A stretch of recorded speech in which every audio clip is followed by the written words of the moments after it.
Hi, this is Paul Bassett reviewing my reflections on the Clifton StrengthFinder.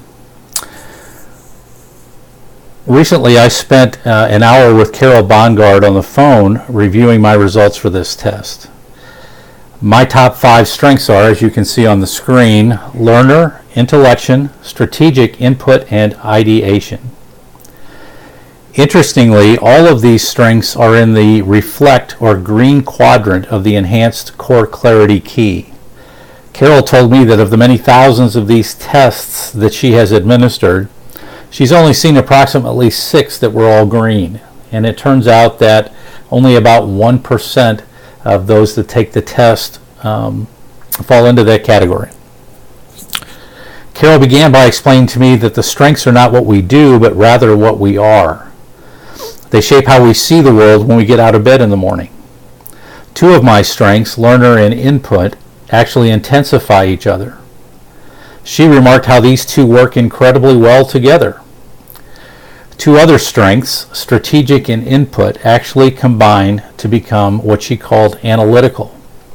She then proceeded to unpack each of these strengths as a synopsis of which follows. Learners need to be in an environment where there is constant learning.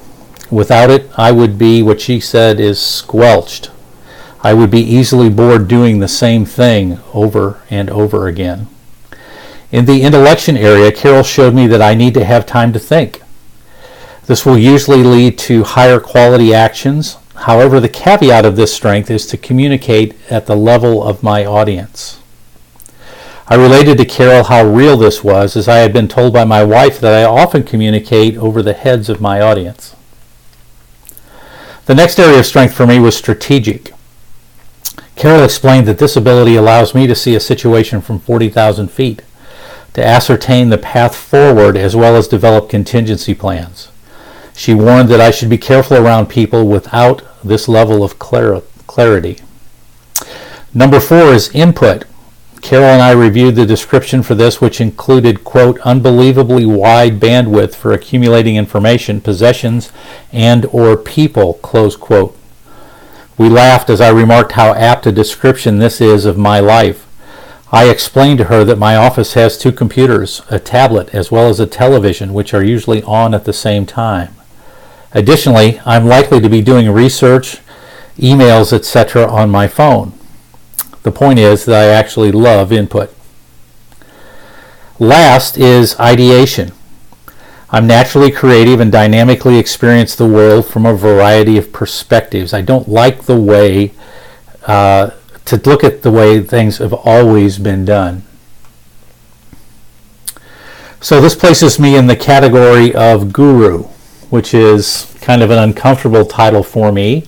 But there are several takeaways from this. On a positive side, I think it means that I can be a resource to those around me in ministry, to provide information or resources to them to help them do what they need. The downside is that I need to be more emotionally engaged. I need to step away from the intellectual side of a relationship and join people more emotionally. So what did I learn about myself in this exercise? I learned that I need to be in an environment of constant learning with time set aside to think. So I need to close my door sometimes and sit back and not have people talking to me or with me all the time.